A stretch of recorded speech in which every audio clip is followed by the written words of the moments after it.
Hello everyone, I'm Leroy Harris, Programming Librarian here at the New Ulm Public Library, and I'm very happy to welcome you back to our second annual Stories for the Season.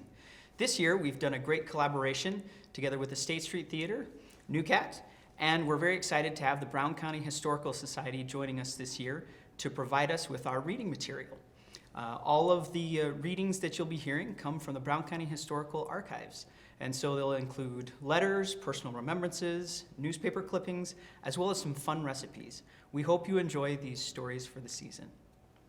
Hello, my name is Bonnie Lance, and I represent the State Street Theater. And I was asked to do some readings about old-fashioned Christmases. I have been involved with State Street Theater for several years, and most recently I just got done directing a Christmas children's show called The Velveteen Rabbit. It was quite fun and it was quite successful, and I'm glad I did it. Now I'm going to read you some, again, some stories about Christmas in New Ulm, and this is called New Ulm Had a Christmas Tree and a Street Celebration Back in 1914. And this was written in December of 1959. A family celebrating Christmas in the early 1900s might well be amazed at the lavish displays of ornaments, gifts, and gilded trees that we have today. Their Christmas tree didn't have colored electric lights, but was illuminated by candles, making the fire hazard even worse. This family decorated their Christmas tree with popcorn and cranberries and a few sparkly ornaments. More than likely, the tree was taken down at New Year's Eve, since by that time it would be very dry and dangerous. Father and mother in 1914 bundled up their children in several layers of warm clothing to attend New Ulm's first city Christmas celebration. They crunched through the snow to the corner of Minnesota and First North, where a tall tree was standing, decked out in ornaments. At 7 p.m., the tree was lighted by electric light bulbs that were so bright the photographers had a difficult time getting a picture that showed something other than circles of light. Now, this tree caused the Christmas committee, J.F. Johnson, who's the chairman, Adolph Miley, F.W. Johnson, J.A. Oakes, and Dr. G.F. Renicky, several headaches. When plans were made for the first city celebration, the committee wanted a tree that would be the biggest and best ever. So one was ordered from, of all places, Idaho. When it arrived in New Ulm, the committee discovered, to its dismay, that the tree just didn't measure up to all of its expectations. A hurried conference was called, and the men decided to get a new Ulm tree from New Ulm. One was finally found that fitted the qualifications. While blowing on icy fingers and stomping frozen feet, our family listened to Christmas music played by the 2nd Regiment Band, a chorus singing carols, and short talks by F.W. Johnson and Mayor L.A. Fritchie. They probably heard the comment that the chorus should have been raised a bit more above the audience so that everyone could hear their songs.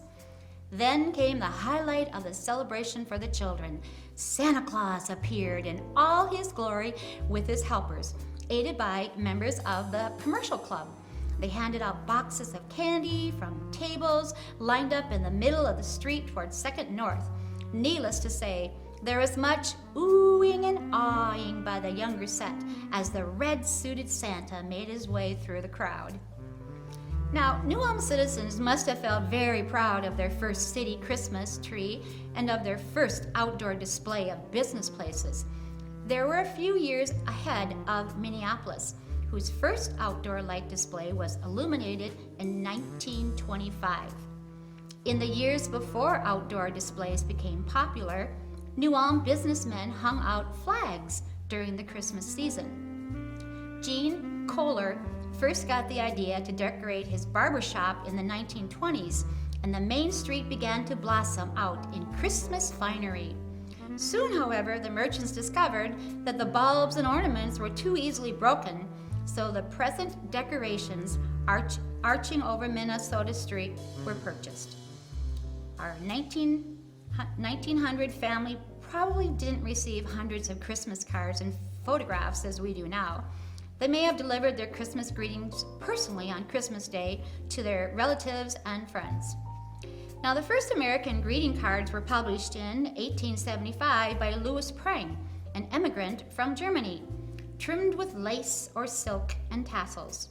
Our family may have received a Christmas card showing a summer scene of sunshine and robins, which were often used as well as traditional Christmas scenes. They wouldn't have received a religious card until the 1930s, when they became more numerous and popular.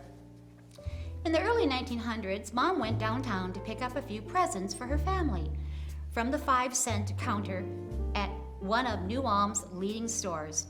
She could choose a number of items such as china dolls, wooden horses, tin animals, china tea sets, vases, cups, beads, musical instruments, Japanese straw boxes, or velvet picture frames. If there was a small baby on her list, she might have purchased for it the Indestructible Toy, from all places, Japan.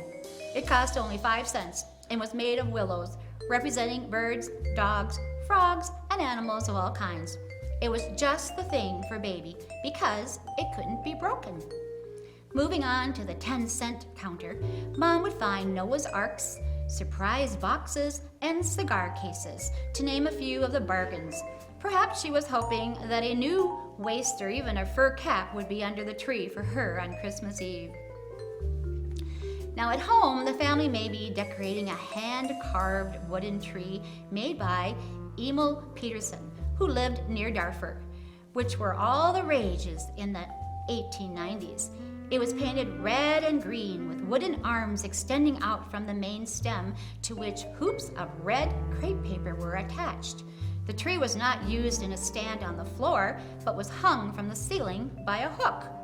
Then on Christmas Eve, or the next morning, whichever family tradition dictated, the youngsters would begin tearing off the colored wrappings, creating much the same type of confusion and excitement as they do now.